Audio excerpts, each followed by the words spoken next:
자, 또 오늘부터 한동안 고린도전후서 강해를 해볼까 해요. 이 고린도전후서 강해를 들어가기 전에 먼저 제가 묵상했었던 말씀을 보고 넘어갈까 하는데요. 요한복음 10장 보시겠습니다.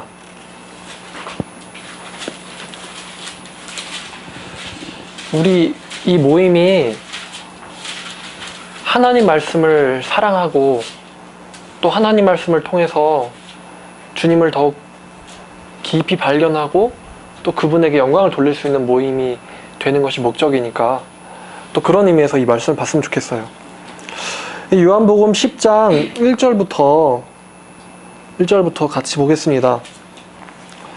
내가 진실로 진실로 너에게 이르노니 문을 통하여 양의 무리에 들어가지 아니하고 다른 데로 넘어가는 자는 절도요 강도요 문으로 들어가는 이는 양의 목자라. 문지기는 그를 위하여 문을 열고 양은 그의 음성을 듣나니 그가 각 자기 양의 이름을 각각 불러 인도하여 내느니라. 자기 양을 다 내놓은 후에 앞서가면 양들이 그의 음성을 아는 고로 따라오되 타인의 음성은 알지 못하는 고로 타인을 따르지 아니하고 도리어 도망하느니라. 자, 여기서 예수님께서 양들의 문을 통하여 양우리로 들어가서 각각 자기의 양들의 이름을 불러서 인도하여 낸다 라고 말씀하셨습니다. 4절에 보니까 예수님께서 앞서가면 양들이 그의 음성을 아는 고로 따라오되 라고 합니다. 여기서 지금 우리가 중요하게 봐야 되는 개념이 과연 예수님의 양은 예수님을 따라간다라는 것입니다. 또 보니 5절에 보니까 타인의 음성은 알지 못하는 고로, 여기서 타인은 이제 이리를 말하는 것이죠. 타인의 음성은 알지 못하는 고로 오히려 예수님에게로 불러 모으지 않는 그 사람들에게서는 도리어 도망한다라고 말하고 있습니다. 7절에 보니 그러므로 예수께서 다시 이르시되 내가 진실로 진실로 너에게 말하노니 나는 양의 문이라. 나보다 먼저 온 자는 절도요 강도니 양들이 듣지 아니하였느니라. 내가 문이니 누구든지 나로 말미암아 들어가면 구원을 받고 또는 들어가며 나오며 꼴을 얻으리라. 도둑이 오는 것은 도둑질하고 죽이고 멸망시키려는 것뿐이요 내가 온 것은 양으로 생명을 얻게 하고 더 풍성히 얻게 하려는 것이라. 나는 선한 목자라. 선한 목자는 양들을 위하여 목숨을 버리거니와 삭구는 목자가 아니요 양도 제 양이 아니라 이리가 오는 것을 보면 양을 버리고 달아나나니 이리가 양을 물어가고 또 해치느니라. 달아나는 것은 그가 삭구님 까닭에 양을 돌보지 아미함이나 나는 선한 목자라. 나는 내 양을 알고 양도 나를 아는 것이 아버지께서 나를 아시고 내가 아버지를 아는 것 같으니 나는 양을 위하여 목숨을 버리노라. 또 이 우리에 들지 아니한 다른 양들이 내게 있어 내가 인도하여야 할 터이니 그들도 내 음성을 듣고 한 무리가 되어 한 목자에게 있으리라.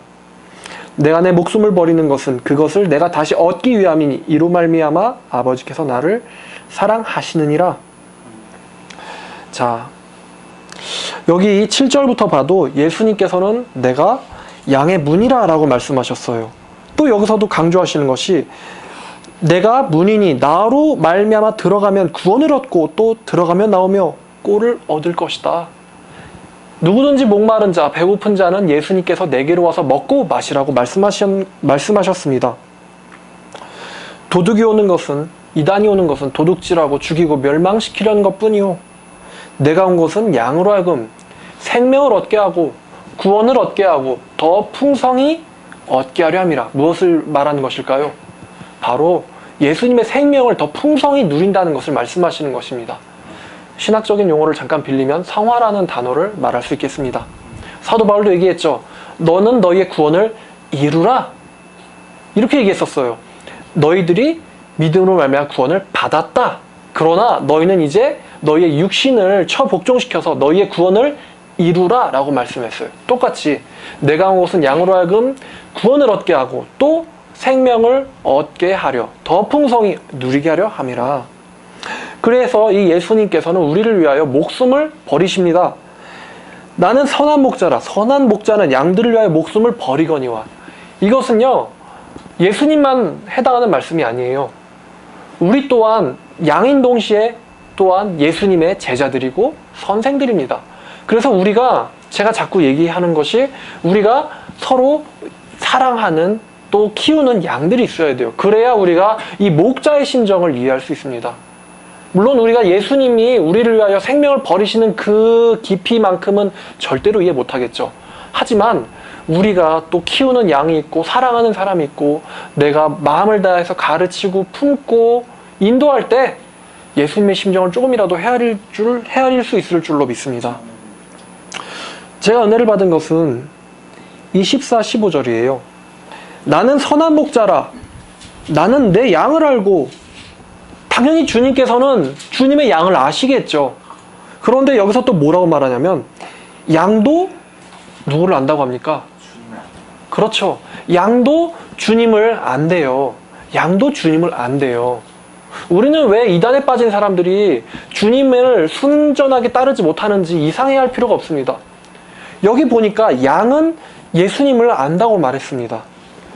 15절에 아버지께서 나를 아시고 내가 아버지를 아는 것, 이것이 양들이 나를 아는 것이 뭐를 비교를 하셨냐면은 하나님, 삼위 하나님께서 서로 아시는 것을 가져다가 비교하셨어요. 그러니까 나는 내 양을 알고 양도 나를 아는 것이, 이것이 모를 수도 있다는 거예요? 모를 수가 없다는 거예요? 모를 수가 없다는 거예요. 그렇죠. 모를 수가 없다는 거예요. 예수님의 양인 사람들은 예수님을 모를 수가 없어요. 그럼 예수님을 안다는 것은 어떤 것으로 증명됩니까? 주님의 길을 따라가는 거예요. 그렇죠. 주님의 음성에 따라오는 거예요. 여기 보니까 10장 5절에 타인의 음성은 알지 못하는 거로 타인을 따르지 아니하고 도리어 도망한다 그랬어요.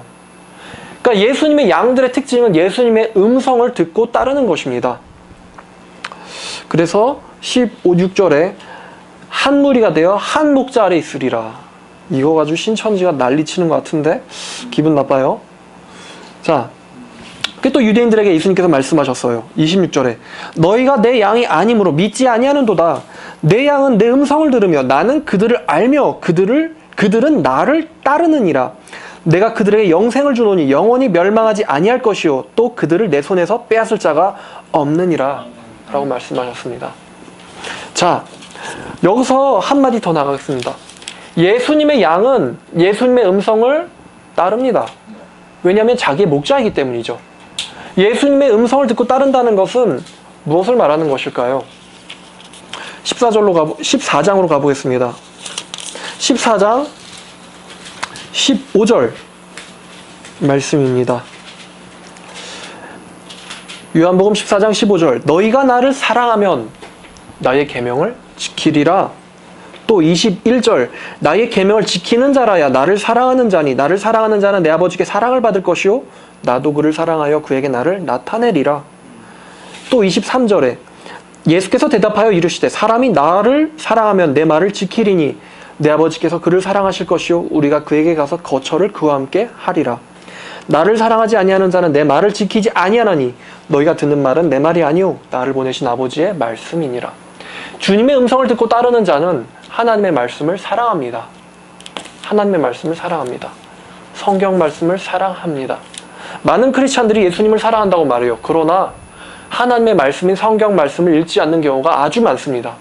과연 예수님에 대하여 요한복음에서 그렇게 나타냈죠. 너희가 성경의 영생을 읽을 줄로 알고 상고하나 그 성경이 나에 대하여 증거하는 것이니라. 많은 크리스찬들이 예수님을 사랑한다고 하는데 실상 그들의 삶은 성경 사랑에서 벗어난 경우가 아주 많아요.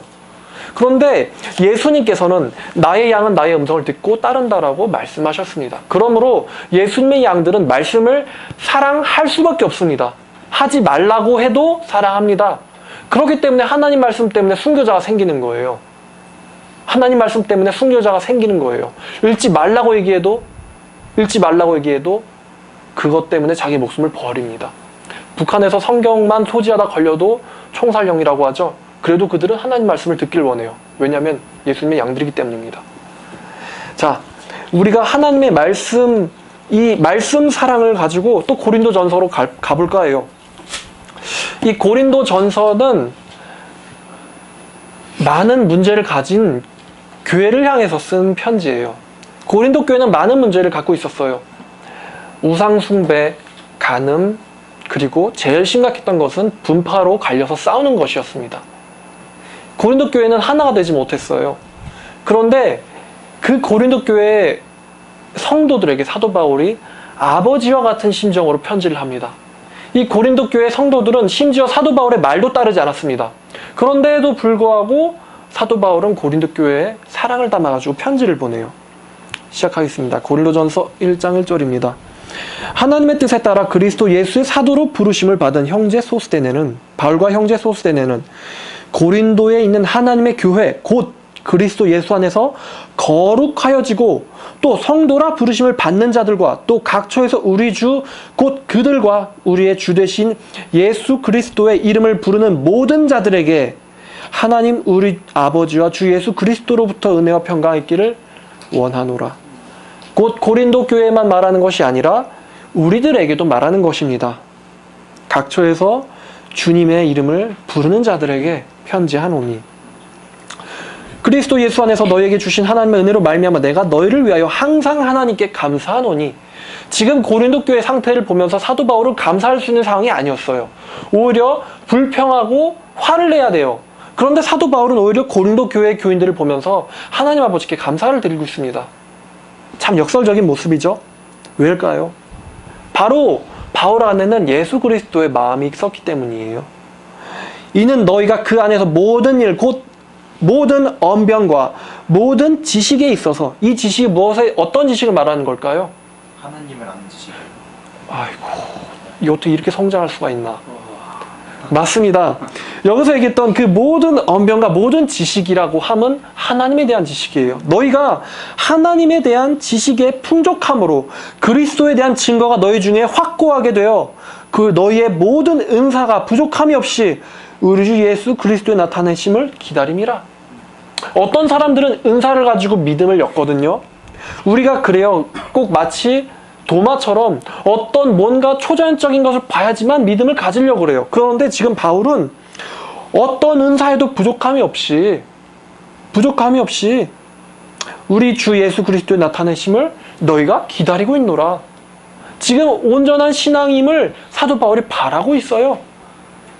나중 되면 싸우거든요. 뭐 손이 바르게 필요 없다. 뭐 은사를 이래가지고 서로 은사 갖고 싸워요. 이거를 지금 염적은 말하는 거예요. 어떤 은사에도 부족함이 없이 너희가 그리스도의 재림을 기다리고 있기를 원한다. 바울의 심정입니다. 주께서 너희를 우리 주 예수 그리스도의 날에 책망할 것이 없는 자로 끝까지 견고케 하시리라. 지금 책망할 것이 많은 교회다 되고 사도 바울은 견고케 하실 것이다. 예언자적 성격을 가지고 선포하고 있습니다. 사도 바울은 고린도 교회가 회개할 것을 이미 바라보고 있는 듯해요. 너희를 불러, 지금 고린도 교회가 분쟁하고 있어요. 그런데 바울이 말하는 것을 보세요. 너희를 불러 그의 아들 예수 그리스도 우리 주와 더불어 교제하게 하시는 하나님은 참으로 미쁘시도다.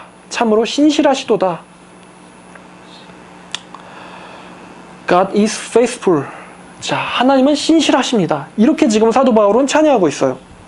형제들아, 내가 우리 주 예수 그리스도 이름으로 너희를 권하노니 모두가 같은 말을 하고 너희 가운데 분쟁이 없이 같은 마음으로 같은 뜻으로 온전히 연합하라.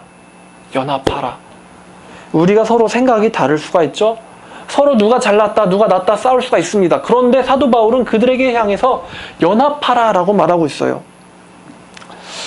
내 형제 글로의 집 편으로 너희에 대한 말이 내게 들리니 곧 너희 가운데 분쟁이 있다는 것이라. 내가 이것을 말하거냐 너희가 각각 이르되 나는 바울에게 나는 아볼로에게 나는 게바에게 나는 그리스도에게 속한 자라 한다는 것이니 그리스도께서 어찌 나뉘시느냐. 바울이 너희를 위하여 십자가에 못 박혔으며 바울의 이름으로 너희가 세례를 받았느냐. 나는 그리스보와 가이오 외에는 너희 중 아무에게도 내가 세례를 베풀지 아니한 것을 감사하노니 이는 아무도 나의 이름으로 세례를 받았다 말하지 못하게 하려 함이라. 지금 바울은요 자기 자신도 깎아내리고 있어요. 왜냐? 사도 바울의 목적은요 오직 그리스도가 높임받기를 원하는 거예요. 자신을 높임받기 원하는 게 아니라 사도 바울이 높임받기를 원하는 게 아니라 그리스도가 높임받기를 원하는 거예요. 그래서 너희가 사도 바울의 이름으로 세례받았느냐? 라고 지금 사도 바울은 물어보고 있습니다. 17절에 중요한 말씀입니다. 그리스도께서 나를 보내심은 세례를 베풀게 하려 하심이 아니요 오직 복음을 전하게 하려 하심이로되 말의 지혜로 하지 아니함은 이 복음을 말하는 거예요. 복음을 말의 지혜, 말의 언변, 말의 궤변으로 하지 아니함은 오직 그리스도의 십자가가 헛되게 하지 않게 하려 함이라. 맞죠? 하나님께서 그리스도를 보내심은 하나님께서 사도 바울을 보내심은 오직 복음을 전파하게 하기 위해서예요. 근데 그럼에도 불구하고 지금도 세례를 받아야 된다라고 율법적인 개념으로 세례를 가지고 오는 사람들이 있습니다. 18절입니다. 십자가의 도가 복음을 말하는 거예요. 십자가의 도가 멸망하는 자들에게는 미련한 것이요. 불신자들 얘기하는 거죠. 그런데 구원을 받은 우리에게는 이 십자가의 어리석은 도가 무엇이라고요? 하나님의 능력이라. 하나님의 능력이라고 말합니다. 하나님의 디나미스라고 얘기해요.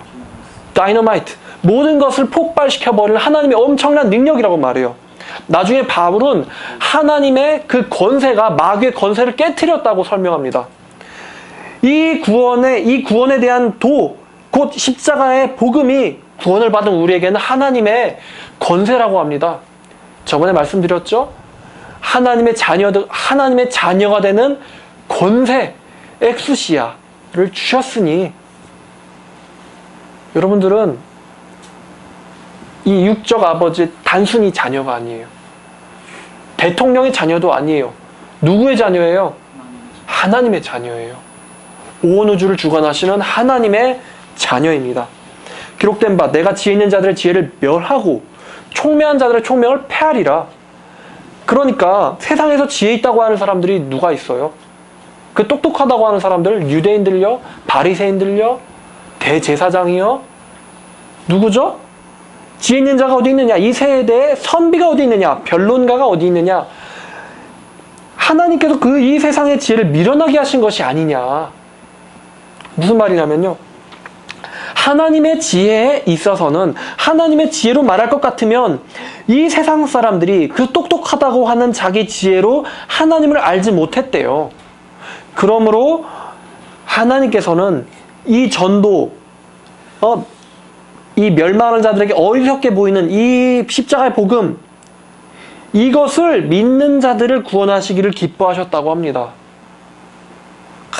우리가 그러잖아요. 전도할 때 내가 예수님을 전하면 세상 사람들이 무시하겠지? 제가 나를 바보로 취급하겠지? 어떡하지? 당연한 거예요. 그런데 하나님께서는 그런 자들을 구원하시기를 기뻐하셨다 그래요. 지금 우리가 좀 전에 요한복음 10장을 봤는데 하나님께서는 자기의 양들이 아닌 사람들에 대해서는 관심이 없으세요. 마찬가지예요. 우리가 하나님의 양들이 아닌 사람들에게 제가 나를 어떻게 이상하게 생각하면 어떡하지? 제가 내 성경책을 보고 깔보면 어떡하지? 그렇게 생각할 필요가 없다는 것입니다. 그냥 그렇게 살다 가도록 냅두라 그래요. 우리는 하나님이 그러셨던 것처럼 하나님의 양들에게 관심을 가지면 돼요. 그래서 이 어리석게 여겨지는 십자가의 도를 전파해야 합니다. 유대인은 표적을 구하고 헬라인은 지혜를 찾으나 이 유대인들은 부활하신 예수님을 보고도 믿지 않았어요. 우리는 십자가에 못 박힌 그리스도를 전하니 유대인에게는 거리끼는 것이요 이방인에게는 미련한 것이로되 오직 부르심을 받은 자들에게는, 여러분에게는, 저에게는, 유대인에게나 헬라인에게나 그리스도가 하나님의 능력이요 하나님의 지혜니라. 그리스도가 바로 지혜라고 합니다. 다른 게 지혜가 아니에요. 그리스도가 지혜예요. 그리스도가 지혜입니다. 하나님의 어리석음이 사람보다 지혜롭고 하나님의 약하심이 사람보다 강하니라. 그러므로 그리스도를 아는 사람들은 지혜롭다는 사람들보다 지혜롭겠어요? 어리석겠어요? 지혜롭죠? 강하다고 하는 세상 사람들보다 강하겠어요? 약하겠어요? 강합니다. 그리스도를 믿고 받아들인 사람들은 이 세상에 지혜롭고 강하다고 하는 사람들보다 강합니다. 카이사르가 바울보다 강했던 것 같죠? 그죠? 아그리빠가 바울보다 똑똑했던 것 같죠? 역사가 누가 더 강하고 누가 더 지혜로웠다고 증거하고 있습니까? 권세자도 지혜 있는 자도 다 떠나요. 누구만 남나요? 하나님을 영광 돌렸던 사람들만 남습니다. 이는 하나님의 어리석음이 사람보다 지혜롭고 하나님의 약하심이 사람보다 강하니라. 형제들아 너희의 부르심을 보라. 육체를 따라 지혜로운 자가 많지 아니하며 또 능력이 있는 자가 많지 아니하며 또 좋은 가문에서 문벌 좋은 자가 많지 아니하도다. 고린도 교회가 그랬던 것 같아요. 오늘날도 그렇습니다. 좋은 가문이라고요? 강남 8학군 나왔다고요? 그들이 정말 하나님을 사랑했었으면 좋겠는데 좋았을 텐데 자기의 육체의 능력이 강하면 강할수록 누구를 덜 신뢰하게 돼 있습니까? 하나님을 덜 신뢰할 수밖에 없어요. 그래서 그런 찬송 있잖아요. 남이 가진 재물 없으나, 남이 가진 보아 없으나, 지식 없으나. 그러나 하나님께서 세상에 미련한 것들을 선택하사, 여러분들은 하나님의 선택을 받은 자들이에요. 지혜 있는 자들을 부끄럽게 하려 하시고 세상의 약한 것들을 선택하사 강한 것들을 부끄럽게 하려 하시며 하나님께서 세상의 천한 것들과 멸시받는 것들을 선택하사 없는 것들을 택하사 있는 것들로 하여금 패하려 하시나니, 있다고 하는 자들을 패하려 하시나니 이는 아무 육체도 하나님 앞에서 자랑하지 못하기를 함이라. 갑자기 예레미야 있는 말씀이 생각나네요. 지혜 있는 자는 자기 지혜를 자랑하지 말며 용사는 자기 힘을 자랑하지 말며 부자는 자기 부를 자랑하지 말고 자랑하는 자는 오직 이것으로 자랑할지니 그가 나를 알아서 내가 공의와 의와 의를 행하는 하나님임을 아는 것이다. 그것을 자랑해라. 내가 그것을 기뻐하노라. 너희는 하나님으로부터 나서 그리스도 예수 안에 있고 예수는 하나님으로부터 나와서 우리에게 지혜와 의로움과 거룩함과 구원이 되셨으니, 다시요. 그리스도께서는 하나님으로부터 나와서 우리의 무엇과 지혜와 그리스도께서 우리의 지혜가 되시고 그리스도께서 우리의 의로움이 되시고 그리스도께서 우리의 거룩이 되시고 그리스도께서 우리의 구원이 되셨으니 기록된 바 잘하는 자는 주 안에서 자랑하라. 함과 같게 하려 함이라. 자, 사도 바울이 또 고린도전서 2장으로 계속 나아가고 있습니다. 형제들아, 내가 너희에게 나아가서 하나님의 증거를 전할 때에, 복음을 말하는 거예요. 복음을 전파할 때 말과 지혜의 탁월함으로 아름다운 것으로 하지 아니하였나니. 사도 바울이 멍청한 자입니까? 아니요. 어리석은 자입니까? 아니요. 사도 바울은 이 시대로 말하면 석학 중에 석학이에요. 그런데 지금 그 석학 중에 석학인 사도 바울이 뭐라고 말해요? 자기의 복음을 탁월한 지혜로 말했다고 얘기하나요? 헬라 철학을 빌렸습니까? 언변에 의지했나요? 복음을 전파할 때? 자, 내가 너희 중에서 예수 그리스도와 그의 십자가에 못 박히신 것 외에는, 예수 외에는 아무것도 알지 아니하기로 작정했다고 지금 말하고 있어요. 왜냐하면 그리스도만이 지혜에 있기 때문이에요. 내가 너희 가운데 거할 때 약하고 두려워하며 심히 떨었노라. 그 담대한 사도 바울을 왜 떨었겠어요? 딱 한 가지 이유예요.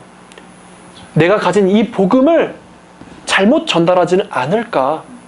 인간의 언변으로 전하지 않을까? 내 지식 자랑으로 전하지 않을까? 그래서 그 사람들이 똑똑하다고 자기 지식과 자기 언변으로 복음을 받아들여서 이 복음이 성령의 능력으로 들어가서 새 언약이 돼가지고 그들의 마음판에 새겨지는 것이 아니라 머릿속에 복음이 머물러가지고 삶은 되지 못하고 말만 하는 자들이 되지 않을까? 사도 바울이 두려웠던 거예요. 내 말과 내 전도함을 설득력 있는 지혜의 말로 하지 아니하고 다만 성령의 나타내심과 능력으로 하였으니. 왜요? 왜 그랬을까요?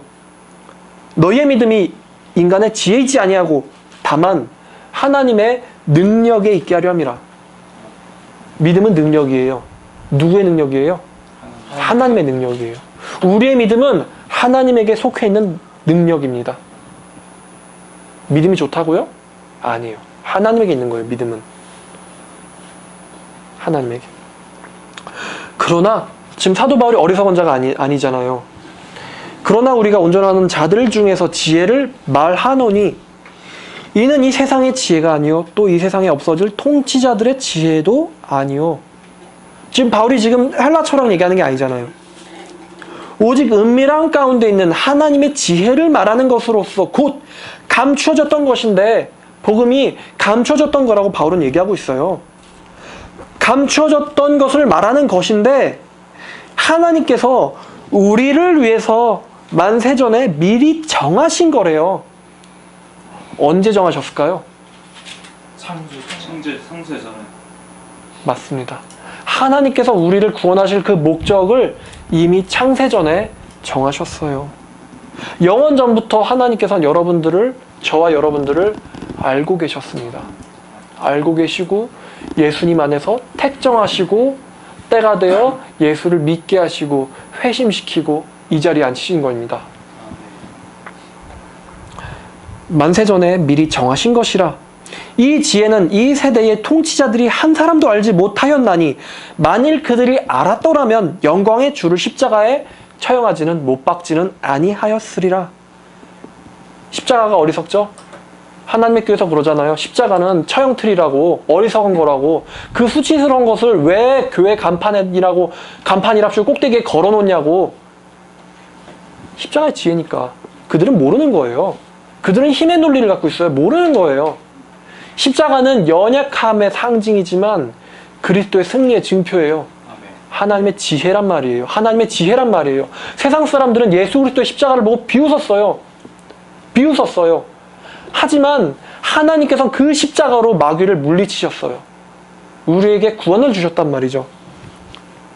기록된 바 하나님이 자기를 사랑하는 자들을 위하여 예비하신 모든 것은 눈으로 보지 못하고 귀로 듣지도 못하고 사람의 마음으로 생각하지도 못하였다 함과 같으니라. 우리가 이것을 알 수 있는 재주가 우리에게 있나요? 없죠. 없어요. 하나님께서 감추셨는데 누가 이걸 알겠어요? 하나님이 감추셨어요. 그래서 아무도 모르는 거예요. 근데 오직 하나님께서 성령을 통해서 이것을 우리에게 보여주셨으니 성령은 모든 것, 곧 하나님의 깊은 것들까지도 통달하시느니라. 우리가 말씀을 보면서 단순히 성경 지식만 배우는 게 아니라 뭐까지도 우리가 보고 있냐면 하나님의 마음까지도 헤아리고 있습니다. 하나님의 마음을 알기 때문에 우리가 전도하려고 하는 거고요. 하나님의 마음을 알기 때문에 보상도 없고 아무런 낙도 없어 보이는 그런 일들에서 우리가 열심히 다 하는 거예요. 하나님의 마음을 알기 때문에. 그 잃어버린 양을 사랑하는, 찾으시는 하나님의 마음을 알기 때문에. 사람의 일을 사람의 속 안에 있는 영 외에는 누가 알리요? 이와 같이 하나님의 일도 하나님의 영 외에는 아무도 알지 못하느니라.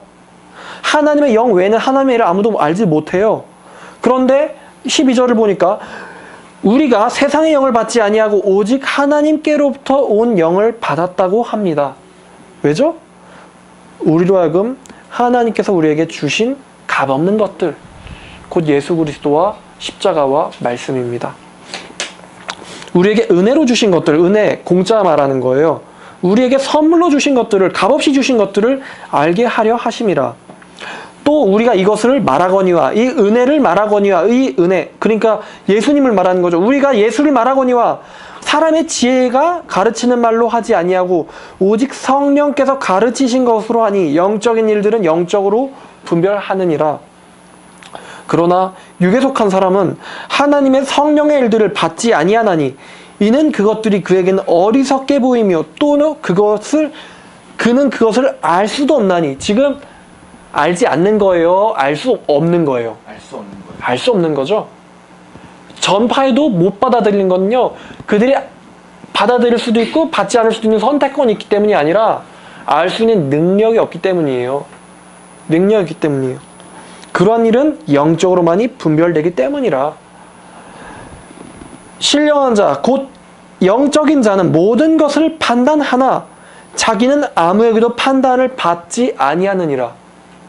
하나님의 마음을 헤아리고 있는 자가 어떻게 육적인 사람들에게서 헤아림을 받겠어요? 그죠? 어떻게 이단들이 사도 바울의 마음을 헤아리겠어요? 그렇잖아요.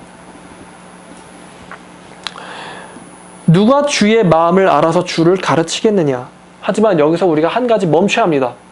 그래요, 우리는 하나님의 마음을 헤아릴 수 있어요. 그러나 우리는 한 가지 멈춰야 돼요. 누가 주님의 마음을 알았다고 해서 주님을 가르치려 들겠느냐? 그러니까 지식은 교만하게 하는 거죠. 사도 바울은 거기에 대해서는 딱 선을 긋는 거예요. 누가 주님을 가르치겠느냐? 그러나 우리는 그리스도의 마음을 가졌느니라.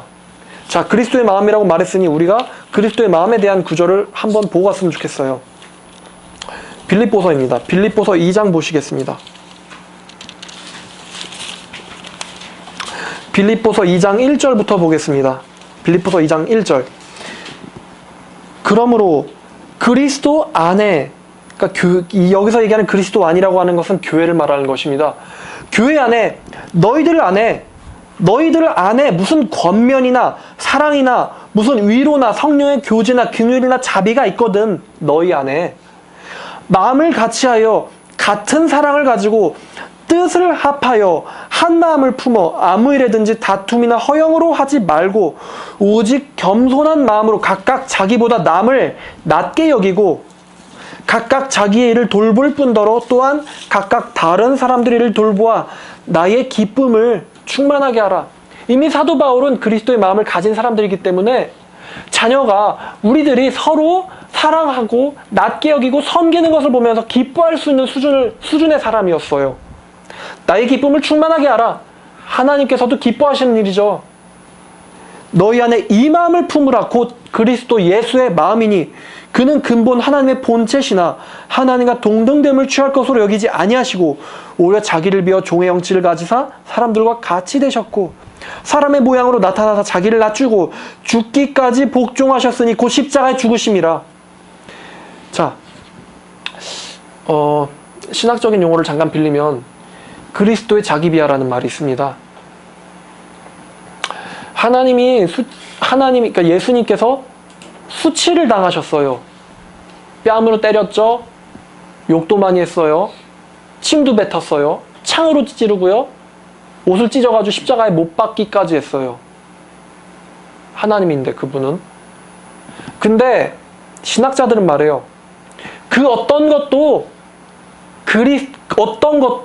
그런 모든 수치도 그리스도의 성육신만한 수치가 없다. 무슨 말씀인지 아시겠어요? 그리스도의 성육신이야말로 하나님에게 있어서 가장 최대 수치라는 거예요. 전능하신 신이 온 우주를 150억 광년이 넘는 이 우주를 운행하시고 주관하시는 전능한 하나님이 인간의 육신 안으로 오셨다. 인간의 육신을 입으셨다. 말씀이 사람이 되셨다. 이러한 수치가 어디 있느냐 이거예요. 만일 여러분들로 지금 이 순간에 개가 되라고 하거나 아니면은 개미가 되라고 해보세요. 개미가 된다고 생각해보세요. 개미가 된다고. 여러분들로 개미가 된다고 생각해보세요. 언제 밟혀 죽을지도 모르는 개미가 된다고 생각해보세요. 그런 거예요. 하나님에게서 사람이 되라고 하는 건 엄청난 수치예요. 이 그리스도의 성육신은 최고의 겸손입니다. 그거를 얘기하고 있어요, 지금. 하나님의 본체시나 자기를 비워 하나님과 동등됨을 취할 것으로 여기지 아니하시고 오히려 자기를 비워 종의 형체를 가지사 사람들과 같이 되셨을 뿐만 아니라 사람들의 모양으로 나타나 자기를 낮추시사 곧 죽기까지 복종하셨으니 십자가에 죽으심이라. 그러므로 하나님이 그를 지극히 높여 모든 이름 가운데 뛰어난 이름을 주사 하늘에 있는 자들과 땅에 있는 자들과 땅 아래에 있는 자들로 모든 무릎을 예수의 이름에 꿇게 하시고 모든 입으로 예수 그리스도를 주라 시인하여 하나님 아버지께 영광을 돌리게 하셨느니라. 그러므로 나의 사랑하는 자들아 너희가 나 있을 때뿐만 아니라 더욱 지금 나 없을 때에도 항상 복종하여 두렵고 떨림으로 너희의 구원을 이루라. 지금 이 2장 말씀이 가리키고 있는 게 여기에 있는 내용 중에 하나는 그리스도가 하나님이시다라는 신성에 대해서 얘기하고 있어요. 하지만 왜 그 얘기를 했어요? 바로 너희가 서로 사랑하고 섬겨라. 이게 이 말씀의 본질이에요. 본질이에요. 너희 안에서 행하시는 이는 하나님이시니 자기의 기쁘신 뜻을 위하여 너희에게 손을 두고 행하게 하시나니 모든 일에 있어서 시비가 원망과 시비가 없게 하라. 이는 너희가 흠이 없고 순전하여 어그러지고 거스르는 세대 가운데서 하나님의 흠없는 자녀들로 세상 가운데서 그들 가운데 빛들로 나타내며 생명의 말씀을 밝혀 나의 다름질이 헛되지 아니하고 수고도 헛되지 아니하므로 그리스도의 날에 내가 자랑할 것이 있게 하려 함이라. 그러니까 우리가 서로 싸우면요 사도 바울이 자랑할 게 없게 돼요. 우리가 서로 하나가 되어서 섬길 때 사도 바울이 자랑해요. 우리도 같이 자랑하겠죠. 만일 너희의 믿음과 재물과 섬김 위에 내가 나를 전제로 드릴지라도 나는 기뻐하고 너희 무리 함께 기뻐하리니 이와 같이 너희도 기뻐하고 나와 함께 기뻐하라. 자, 이 그리스도의 마음이라고 함은 바로 서로 하나가 되는 거예요. 요한복음 17장의 예수님의 기도의 목적과도 같고요. 또 예수님께서 말씀하셨죠. 너희든 누구든지 섬김받고 싶으면 섬기는 자가 되어야 하리라. 이 말씀을 하고 있습니다. 다시 고린도전서 2장 마지막 절을 가보겠습니다. 누가 주의 말씀을 알아 주의 마음을 안다고 주를 가르치겠느냐? 그러나 우리는 그리스도의 마음을 가졌느니라. 그러니까 이렇게 말할 수 있어요. 안다고 하는 자는 서로 사랑하고 겸손해야 돼요. 안다고 하는 자는. 그게 진짜 아는 거예요. 왜냐하면 지식이 중요한 게 아니거든요. 지금 바울이 말하고자 하는 것은 서로 한 마음이 돼서 섬기라는 거예요. 그래야만 그게 주님을 아까 임성자 말한 하나님을 아는 지식이 온전해진다는 거는 지금 바울이 고린도전서 1장에서 너희 안에 그 지식이 풍성하게 된다는 거는 너희의 삶이 서로 섬긴다는 게 섬기는 것에서 나타나는 거예요. 이거를 찝고 넘어가야지 이제 3장이 되는 거예요. 3장 내용이 뭐냐면은 분열에 대해서 얘기하는 거거든요. 이 분열은 지식 때문에 나타나요. 이것에 대한 내용은 다음 주부터 보기로 하겠습니다. 자, 그래서 이 그리스도의 성육신은 하나님의 최고의 겸손이자 자기 비하이고 우리에게 구원을 주시는 하나님의 십자가에 어리석게 여겨지는 지혜라는 거예요. 우리가 이 고린도전서를 볼 때는 이거를 신학적으로나 아니면 문학적으로 접근하면 그냥 고린도 교회는 이런 게 있었대, 저런 게 있었대, 이게 문제였대, 저게 문제였대 이렇게 여겨질 수 있지만요. 고린도 전서가 우리에게 보여주는 것은 예수님의 마음이에요. 예수님의 마음과 예수님을 아는 지식을 말하는 거예요.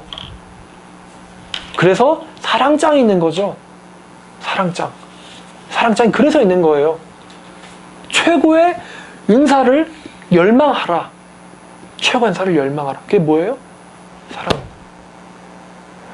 지금 고린도전서에서 치는 말씀이 있지만 사도 바울은 이것을 고린도 후서까지 끌고 나갑니다.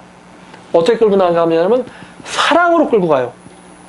내가 너희를 사랑하지 아니함이냐? 하나님은 아시느니라. 자, 우리도 서로 사랑 가운데서 하나가 됐으면 좋겠어요. 물론 지식 중요합니다. 엄청 중요하죠. 이것을 가져야지만 전도도 할 수 있고 이단 사역도 할 수 있고 또 설교도 할 수 있고 말씀도 가르치고 나눌 수가 있잖아요. 말씀에 대한 지식 중요해요. 하지만 그 지식은 반드시 그리스도의 마음, 곧 그분의 인격과 하나가 되는 것, 이것과 같이 가야지 됩니다. 기도하겠습니다. 하나님 아버지, 오늘 당신께서 말씀을 통해서 이 지식과 그리스도의 마음을 우리에게 보여주셨습니다. 우리가 처음에 읽었던 요한복음 10장을 떠올려 봅니다. 나는 양들을 위하여 목숨을 버리노라. 나는 양들을 위하여 목숨을 버리노라. 주님께서 보여주신 그 본, 우리가 따라갈 수 있도록, 우리가 행할 수 있도록 도와주시옵소서. 한국교회가 말씀을 사모할 수 있도록, 다시 한번 하나님의 말씀으로 돌아갈 수 있도록 도와주시옵소서. 아멘. 그 일들의 쓰임을 받기를 원하오니 교회를 위하여 자기의 모든 것 버리는 주님의 모습 따라가게 도와주시옵소서. 아멘. 감사드리며 우리를 구원하신 예수 그리스도의 이름으로 기도드렸습니다. 아멘. 아멘. 아멘.